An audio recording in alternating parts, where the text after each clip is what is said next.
নমস্কার, আমি ডক্টর অভিক ঘোষ। আজকে আমরা রেনাল স্টোনের ব্যাপারে কথা বলবো। হাতে পেয়েছিলেন রেনাল স্টোন, যেটা পেছনে দাঁত দিয়ে যেটা বেরিয়েছিল। আমার কাছে পেশেন্ট ছিলেন সুন্দরবন থেকে, উনি আমার কাছে এসেছিলেন উত্তর চব্বিশ পরগনায়। রেনাল স্টোন নিয়ে উনি আমার কাছে এসেছিলেন, তখন ওনার দুটো কিডনিতেই ভরা পাথর ছিল। প্রথম পেটের যন্ত্রণা হয়, হুটকালে সকালবেলা উঠতে পারছি না, পেটের যন্ত্রণা শুরু। আচ্ছা, তখন তোমার যন্ত্রণা ওষুধ খাচ্ছি।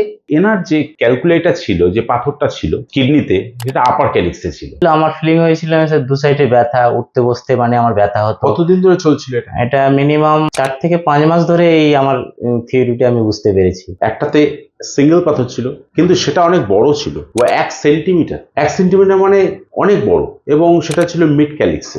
রাইট কিডনিতে মাল্টিপল ক্যালকুলেট ছিল।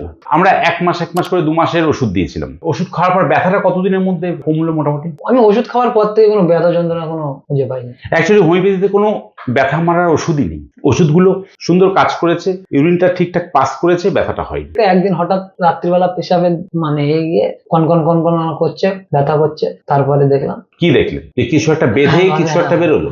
ধরা গেছিল?